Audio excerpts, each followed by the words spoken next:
महाभारत का वह सबसे शक्तिशाली योद्धा, जिसके पास युद्ध को मात्र 1 मिनट में समाप्त करने की शक्ति थी। वह चाहता तो अकेले ही पूरे कुरुक्षेत्र को लाशों के ढेर में बदल देता, लेकिन क्यों उसे अपने ही दादा के खिलाफ खड़ा होना पड़ा, और क्यों स्वयं भगवान श्री कृष्ण को उससे उसका शीश मांगना पड़ा। आइए शुरू करते हैं बर्बरीक से बाबा श्याम बनने की वो दास्तां, जिसे सुनकर आज भी भक्तों की आंखें नम हो जाती हैं। ये कहानी शुरू होती है पांडुपुत्र भीम के परिवार से। भीम और हिडिंबा के पुत्र थे घटोत्कच, जो एक महान और मायावी योद्धा थे। घटोत्कच का विवाह दैत्यराज की पुत्री कामकंटकट्टा मोरवी से हुआ। इन दोनों के मिलन से एक अत्यंत तेजस्वी पुत्र का जन्म हुआ, जिसके बाल बब्बर शेर के अयाल बालों जैसे थे, इसीलिए उसका नाम रखा गया बर्बरीक। बर्बरीक बचपन से ही सामान्य बालकों से अलग थे। उन्हें अपनी माता मोरवी से वीरता के संस्कार मिले और उन्होंने भगवान शिव की घोर तपस्या की। उनकी तपस्या से प्रसन्न होकर महादेव ने उन्हें 3 ऐसे अचूक बाण दिए जो ब्रह्मांड की किसी भी शक्ति को नष्ट कर सकते थे। साथ ही अग्निदेव ने उन्हें एक ऐसा धनुष दिया जो उन्हें तीनों लोकों में अजेय बनाता था।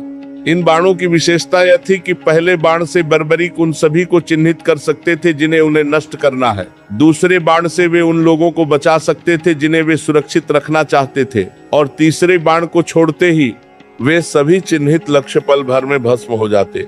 यानी बर्बरीक को युद्ध जीतने के लिए किसी सेना की जरूरत नहीं थी। जब बर्बरीक को पता चला कि कुरुक्षेत्र में पांडवों और कौरवों के बीच महायुद्ध होने वाला है, तो उन्होंने भी युद्ध देखने की इच्छा जताई। चलते समय उनकी माता मोरवी ने उनसे एक वचन मांगा। माता जानती थी कि उनका पुत्र रण अजय है, इसलिए उन्होंने कहा, पुत्र, यदि युद्ध में भाग लेना ही पड़े तो हमेशा उसकी ओर से लड़ना जो हारा हुआ हो। बर्बरीक ने अपनी माता को वचन दिया, माँ, मैं हारे का सहारा बनूंगा। यही वह एक छोटा सा वचन था जिसने महाभारत की पूरी दिशा बदल दी और बर्बरीक को इतिहास के सबसे बड़े बलिदान की ओर ढकेल दिया। बर्बरीक अपने नीले घोड़े पर सवार होकर 3 बाण और धनुष लेकर कुरुक्षेत्र की ओर चल पड़े। वे नहीं जानते थे कि रास्ते में स्वयं जगत के स्वामी श्री कृष्ण उनकी प्रतीक्षा कर रहे हैं। बर्बरीक अपने नीले घोड़े पर सवार होकर कुरुक्षेत्र की ओर बढ़ रहे थे। उनके मन में उत्साह था और माता को दिया गया वचन हारे का सहारा बनने का। भगवान श्री कृष्ण सब जानते थे। उन्हें पता था कि यदि यह वीर योद्धा कौरवों की ओर से लड़ने लगा तो पांडवों की जीत असंभव हो जाएगी। बर्बरीक की शक्ति को परखने और उन्हें रोकने के लिए श्री कृष्ण ने एक ब्राह्मण का वेश धारण किया और मार्ग में खड़े हो गए। जब बर्बरीक वहां पहुंचे तो ब्राह्मण रूपी कृष्ण ने उनका उपहास उड़ाते हुए कहा, हे बालक, तुम केवल 3 बाण लेकर युद्ध लड़ने जा रहे हो? कुरुक्षेत्र में तो करोड़ों योद्धा हैं, तुम्हारे ये 3 खिलौने उनका क्या बिगाड़ लेंगे? बर्बरीक ने बड़ी विनम्रता लेकिन आत्मविश्वास के साथ कहा, हे ब्राह्मण देव, ये साधारण बाण नहीं है। मेरा केवल एक बाण ही पूरी शत्रु सेना का विनाश करने के लिए पर्याप्त है। यदि मैंने तीनों का संधान किया तो पूरे ब्रह्मांड में हाहाकार मच जाएगा।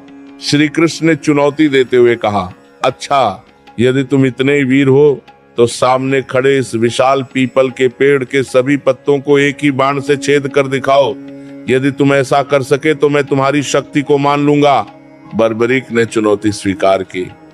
उन्होंने अपनी आंखें बंद की और पहले बाण का संधान किया।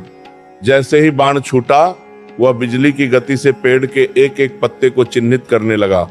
उसी समय श्री कृष्ण ने चतुराई दिखाते हुए पेड़ का एक पत्ता चुपके से अपने पैर के नीचे दबा लिया ताकि वह बाण उसे न छेद सके। जब बाण ने पेड़ के सारे पत्तों को चिन्हित कर लिया तो वह अंत में श्री कृष्ण के पैर के चारों ओर घूमने लगा। बर्बरीक मुस्कुराए और बोले, ब्राह्मण देव, अपना पैर हटा लीजिए, वरना मेरा बाण आपके पैर को भी छेद देगा, क्योंकि इसके नीचे पेड़ का एक पत्ता छिपा है। श्री कृष्ण दंग रह गए। उन्हें समझ आ गया कि बर्बरीक की शक्ति अमोघ है। उन्होंने अगला प्रश्न पूछा, पुत्र, तुम किसकी ओर से लड़ोगे? बर्बरीक ने उत्तर दिया, मैंने अपनी माता को वचन दिया है कि जो पक्ष हार रहा होगा मैं उसकी ओर से लड़ूंगा। श्री कृष्ण ने गणित समझाया, पुत्र, यदि तुम पांडवों की ओर से लड़ोगे तो कौरव हारने लगेंगे, तब अपने वचन के कारण तुम्हें कौरवों की ओर जाना पड़ेगा, और जब तुम कौरवों की ओर जाओगे तो पांडव हारने लगेंगे। इस तरह तुम दोनों ओर की सेनाओं को समाप्त कर दोगे और अंत में केवल तुम अकेले ही जीवित बचोगे। बर्बरीक सोच में पड़ गए। उन्हें समझ आ गया कि ये कोई साधारण ब्राह्मण नहीं है। उन्होंने हाथ जोड़कर कहा, हे देव, आप कौन हैं? अपना वास्तविक परिचय दीजिए। जब बर्बरीक ने देखा कि ये ब्राह्मण उनकी हर चाल और भविष्य के परिणाम को पहले से जानता है, तो उन्हें आभास हो गया कि ये साक्षात ईश्वर हैं। बर्बरीक ने अपने धनुष को नीचे रखा और हाथ जोड़कर प्रार्थना की, हे प्रभु, आप कोई साधारण ब्राह्मण नहीं हो सकते। कृपा करके अपने वास्तविक रूप में प्रकट हो जाइए। तब भगवान श्री कृष्ण ने अपना विराट रूप प्रदर्शित किया। करोड़ों सूर्यों के समान तेज वाले उस रूप को देखकर बर्बरीक धन्य हो गए।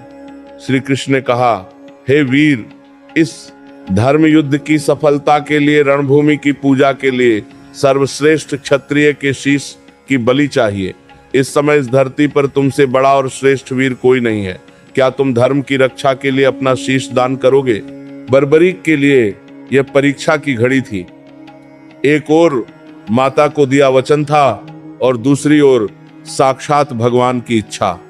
बिना एक क्षण की देरी किए बर्बरीक ने मुस्कुराते हुए कहा, हे जगत के स्वामी, यदि मेरा शीश धर्म की स्थापना में काम आता है तो यह मेरा सौभाग्य है। मैं अपना शीश देने के लिए तैयार हूँ। परंतु बर्बरीक के मन में एक अंतिम इच्छा शेष थी। उन्होंने कहा, प्रभु, मेरी केवल एक ही इच्छा है। मैं इस महाभारत के महायुद्ध को अपनी आंखों से देखना चाहता हूँ। श्री कृष्ण ने उनकी यह इच्छा सहर्ष स्वीकार की। बर्बरीक ने अपनी तलवार निकाली और एक ही झटके में अपना शीश काटकर श्री कृष्ण के चरणों में अर्पित कर दिया। श्री कृष्ण ने उस शीश को अमृत से सींचकर पवित्र किया और कुरुक्षेत्र के पास सबसे ऊंची पहाड़ी की चोटी पर स्थापित कर दिया, जहां से पूरे युद्ध क्षेत्र का दृश्य साफ दिखाई देता था। बर्बरीक का धड़ शांत हो गया, लेकिन उनका शीश जीवित रहा। उनकी आंखें अब उस महासंग्राम की गवाह बनने वाली थीं, जिसके लिए बड़े बड़े राजा और योद्धा अपनी सेनाएं लेकर आए थे। बिना शरीर के भी बर्बरीक का वह शीश अंत तक युद्ध देखता रहा, और अंत में उन्होंने जो बताया उसने पांडवों का अहंकार चूर चूर कर दिया। महाभारत का युद्ध समाप्त हो चुका था। पांडव विजयी हुए थे। जीत की खुशी में अर्जुन और भीम के बीच इस बात को लेकर बहस छिड़ गई कि इस जीत का असली श्रेय किसे जाता है। अर्जुन का मानना था कि उनके गांडीव, धनुष और कौशल ने युद्ध जीता, जबकि भीम को लग रहा था कि उनकी गदा और बल ने कौरवों का विनाश किया। जब यह विवाद शांत नहीं हुआ तो वे भगवान श्री कृष्ण के पास पहुंचे। श्री कृष्ण मुस्कुराए और बोले, इसका निर्णय मैं नहीं कर सकता, क्योंकि मैं तो स्वयं युद्ध में व्यस्त था। लेकिन उस पहाड़ी पर बर्बरीक का शीश पूरे युद्ध का साक्षी रहा है। चलिए उन्हीं से पूछते हैं कि उन्होंने इस रणभूमि में क्या देखा। पांडव श्री कृष्ण के साथ बर्बरीक के शीश के पास पहुंचे। जब बर्बरीक से पूछा गया कि युद्ध में सबसे महान योद्धा कौन था, तो बर्बरीक का शीश जोर जोर से हंसने लगा। बर्बरीक ने कहा, हे पांडवों, मुझे वहां न कोई अर्जुन दिखाई दिया, न भीम और न ही कोई अन्य योद्धा। मुझे तो पूरे रणक्षेत्र में केवल भगवान श्री कृष्ण का सुदर्शन चक्र घूमता हुआ दिखाई दे रहा था, जो शत्रुओं का संहार कर रहा था। और दूसरी ओर मुझे द्रौपदी के रूप में साक्षात महाकाली खप्पर भरकर शत्रुओं का रक्तपान करती दिखाई दे रही थी। आप सब तो केवल निमित्त मात्र थे। युद्ध तो स्वयं भगवान की इच्छा से जीता गया है। यह सुनकर पांडवों का अहंकार पल भर में चूर चूर हो गया। वे समझ गए कि वास्तविक कर्ता धर्ता कौन है। बर्बरीक की इस निस्वार्थ भक्ति और महान बलिदान से श्री कृष्ण अत्यंत प्रसन्न हुए। श्री कृष्ण ने बर्बरीक से कहा, हे वीर, तुमने धर्म के लिए अपना शीश दान किया है। कलयुग में अधर्म का बोलबाला होगा, लोग दुखी और परेशान होंगे। ऐसे समय में तुम मेरे नाम श्याम से पूजे जाओगे। जो भी भक्त सच्चे मन से तुम्हारे दर पर आएगा और कहेगा, हारे का सहारा बाबा श्याम हमारा, उसकी हर मनोकामना पूरी होगी। तुम्हारा यह शीश कलयुग में कलयुगी जीवों का उद्धार करेगा। श्री कृष्ण ने यह भी वरदान दिया कि जो भक्त तुम्हारी शरण लेगा, उसके जीवन के सारे कष्ट तुम अपने ऊपर ले लोगे। यही कारण है कि आज करोड़ों लोग बाबा श्याम के दरबार में अपनी अर्जी लगाते हैं। श्री कृष्ण के वरदान के अनुसार महाभारत युद्ध के बाद बर्बरी का वह शीश कलयुग तक गुप्त रहना था। समय बीतता गया, युग बदले और सभ्यताएं बदली। वह पवित्र शीश राजस्थान के सीकर जिले में स्थित खाटू नाम के एक गांव की धरती में समा गया। सदियों तक दुनिया इस रहस्य से अनजान रही कि उनके रक्षक और हारे का सहारा उनके पैरों के नीचे विश्राम कर रहे हैं। फिर आया वो दिन जब इस रहस्य पर से पर्दा उठना था। खाटू गांव में एक साधारण गाय चराने वाला ग्वाला रहता था। उसकी गायों में एक ऐसी गाय थी जो दिखने में बहुत ही शांत और दिव्य थी। उस ग्वाले ने एक अजीब घटना देखी। जब भी वह गाय एक विशेष स्थान पर खड़ी होती, उसके थनों से अपने आप दूध की धारा बहने लगती थी। वह स्थान एक साधारण जमीन का टुकड़ा था, जहां न तो कोई बछड़ा था और न ही कोई उसे दुहने वाला। ग्वाले ने ये बात गांव के लोगों और वहां के तत्कालीन राजा को बताई। राजा को बड़ी जिज्ञासा हुई। उन्होंने उस स्थान पर खुदाई करने का आदेश दिया। जैसे ही खुदाई शुरू हुई, वहां मौजूद लोगों के मुंह से जय श्री कृष्ण के जयकारे निकलने लगे। जमीन के भीतर से कोई खजाना नहीं, बल्कि बर्बरीक का वह दिव्य शीश प्रकट हुआ, जो आज भी उतना ही तेजस्वी था जितना महाभारत काल में था। कहा जाता है कि उस समय आकाशवाणी हुई या राजा को स्वप्न आया, जिसमें उन्हें निर्देश दिया गया कि इस शीश को एक भव्य मंदिर में स्थापित किया जाए। राजा ने कार्तिक मास की एकादशी के दिन उस शीश की स्थापना की। यही कारण है कि आज भी देव उठनी एकादशी का दिन बाबा श्याम के जन्मदिन और उनके सबसे बड़े मेले के रूप में मनाया जाता है। जब मंदिर बनकर तैयार हुआ तो भक्तों ने अनुभव किया कि बाबा की आंखों में वही करुणा और तेज है जो श्री कृष्ण ने उन्हें वरदान देते समय दिया था। वह स्थान जो कभी गुमनाम था, खाटू धाम के नाम से पूरे विश्व में प्रसिद्ध हो गया। वह गाय का दूध चढ़ाना इस बात का प्रतीक था कि प्रकृति स्वयं अपने स्वामी का अभिषेक कर रही थी। खाटू धाम में केवल मंदिर ही नहीं, बल्कि वहां स्थित श्याम कुंड भी अनंत शक्तियों का केंद्र माना जाता है। मान्यताओं के अनुसार यह वही स्थान है जहां जमीन से बाबा श्याम का शीश प्रकट हुआ था। कहा जाता है कि इस कुंड के जल में साक्षात अमृत का अंश है। जो भी भक्त इस कुंड में स्नान करता है, उसके न केवल शारीरिक रोग दूर होते हैं, बल्कि उसके जन्म जन्मांतर के पाप भी धुल जाते हैं। इस कुंड से जुड़ी एक और अद्भुत बात यह है कि इसका जल कभी सूखता नहीं है। भीषण गर्मी में भी इसकी शीतलता बनी रहती है। भक्त इस जल को अपने घर ले जाते हैं और इसे छिड़कने से घर की नकारात्मक ऊर्जा समाप्त हो जाती है। अब बात करते हैं बाबा श्याम के दिव्य श्रृंगार की। खाटू वाले बाबा का श्रृंगार दुनिया के सबसे भव्य श्रृंगारों में से एक माना जाता है। उन्हें 16 कलाओं का स्वामी कहा जाता है, जो साक्षात श्री कृष्ण का रूप है। प्रतिदिन बाबा का श्रृंगार अलग अलग रंगों के सुगंधित फूलों, हीरों, पन्नों और स्वर्ण आभूषणों से किया जाता है। भक्तों का मानना है कि बाबा श्याम का चेहरा हर दिन अलग दिखता है। कभी वे एक छोटे बालक की तरह मुस्कुराते हैं, तो कभी एक वीर योद्धा की तरह तेजस्वी नजर आते हैं। बाबा के श्रृंगार में सबसे महत्वपूर्ण है उनका इत्र सेंट। जब मंदिर के पट खुलते हैं तो पूरा खाटू धाम एक दिव्य खुशबू से महक उठता है। ये खुशबू किसी कृत्रिम इत्र की नहीं, बल्कि बाबा के विग्रह से आती हुई महसूस होती है। जो भक्त एक बार बाबा के सजे हुए रूप के दर्शन कर लेता है, वह अपनी सुध बुध भूल जाता है। एक और अनोखा रहस्य है बाबा की आंखें।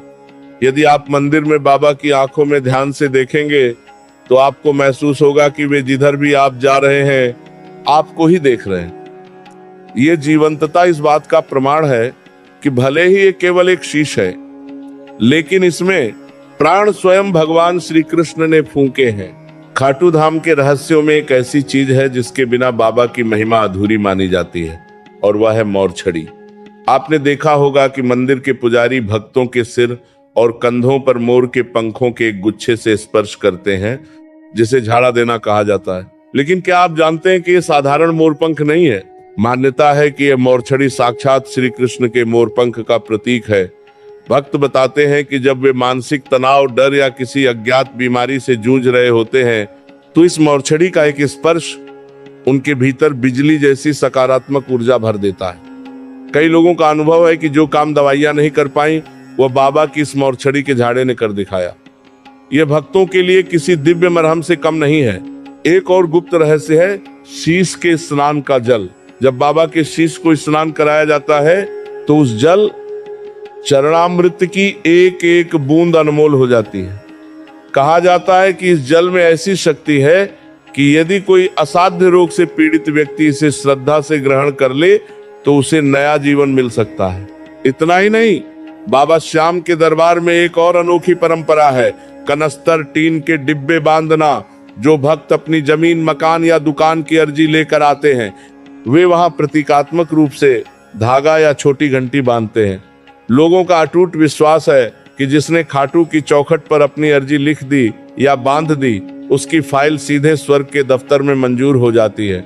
ये भाग हमें समझाता है कि बाबा श्याम केवल दूर बैठकर दर्शन देने वाले देवता नहीं है, बल्कि वे एक ऐसे वैद्य डॉक्टर भी हैं जो अपने भक्तों के मानसिक और शारीरिक कष्टों को अपनी इस मोरछड़ी और चरणामृत से हर लेते हैं। बाबा श्याम को अक्सर नीले घोड़े वाला कहा जाता है। खाट ऊ धाम के भजनों और जयकारों में नीले घोड़े रासवार शब्द बार बार आता है। लेकिन क्या आप जानते हैं कि ये नीला घोड़ा कौन है?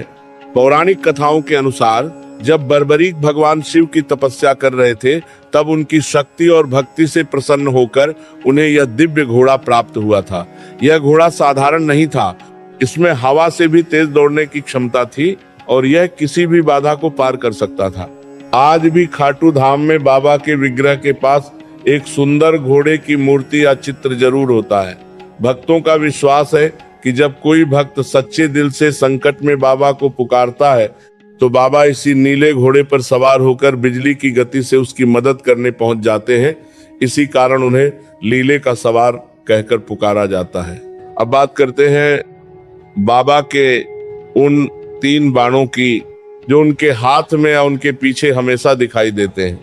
ये वही 3 बाण हैं जो उन्हें महादेव ने दिए थे। आज के संदर्भ में इन 3 बाणों का एक बहुत गहरा आध्यात्मिक अर्थ है।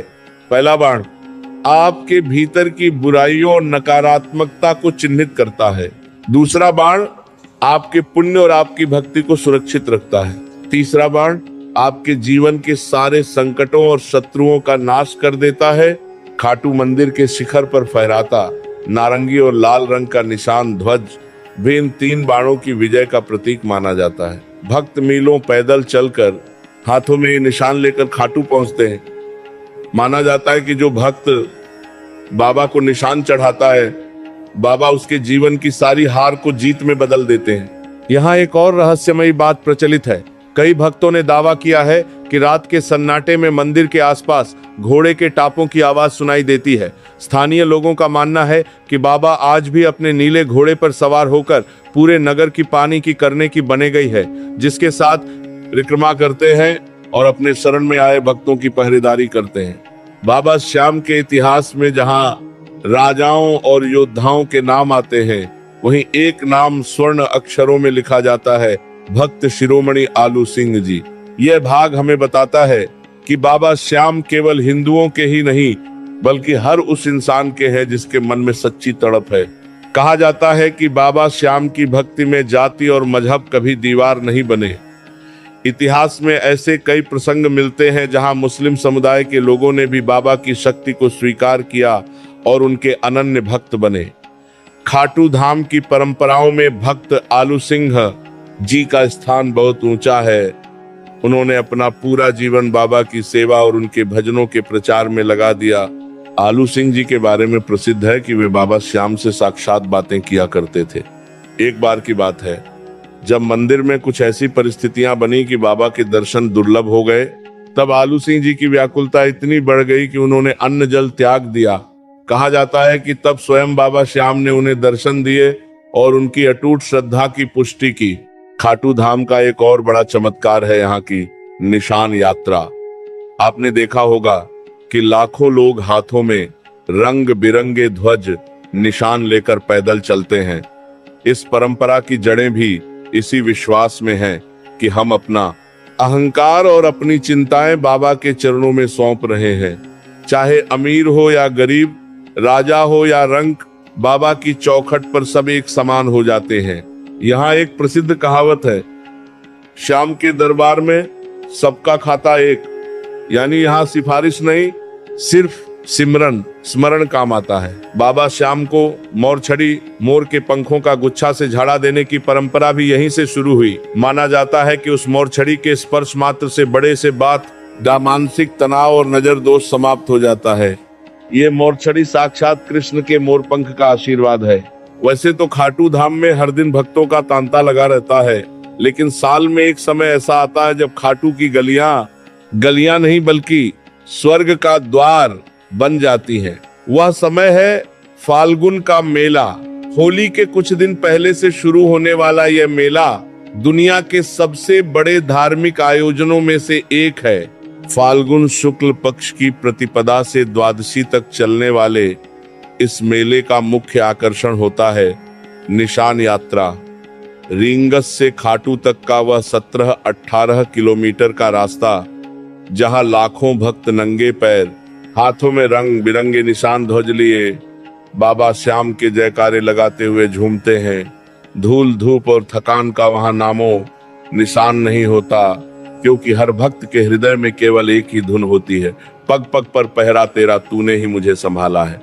इस मेले का सबसे भावुक क्षण आमंत्रण होता है। भक्त दूर दूर से बाबा को अपनी शादी या शुभ कार्यों का पहला निमंत्रण देने आते हैं। फाल्गुन की एकादशी के दिन बाबा का श्रृंगार इतना अलौकिक होता है कि उसे शब्दों में बयान नहीं किया जा सकता। पूरे मंदिर को टनों विदेशी फूलों से सजाया जाता है और बाबा के मुखड़े की चमक ऐसी होती है मानो साक्षात सूर्य वहां विराजमान हो। मेले के दौरान खाटू में भजनों की गंगा बहती है। रात भर चलने वाले कीर्तनों में जब भक्त झूमते हैं तो ऐसा महसूस होता है जैसे समय ठहर गया हो। यहाँ एक अद्भुत परंपरा है गुलाल की होली। बाबा श्याम के दरबार में भक्त फूलों और अबीर गुलाल से होली खेलते हैं। माना जाता है कि जो गुलाल बाबा के चरणों को छूकर भक्त पर गिरता है, वह उसके जीवन के सारे दुखों के काले रंगों को मिटाकर खुशियों के रंग भर देता है। कहा जाता है कि फाल्गुन के इन दिनों में बाबा श्याम अपनी कचहरी दरबार लगाते हैं और हर उस भक्त की अर्जी सुनते हैं जो हार चुका है। इसी मेले के कारण खाटू को कलयुग का सबसे जागृत तीर्थ माना जाता है। महाभारत के उस महान बलिदान से शुरू हुई ये यात्रा आज कलयुग के सबसे बड़े सहारे पर आकर रुकती है। दुनिया में बहुत से देव स्थान हैं, लेकिन खाटू वाले श्याम को हारे का सहारा ही क्यों कहा जाता है?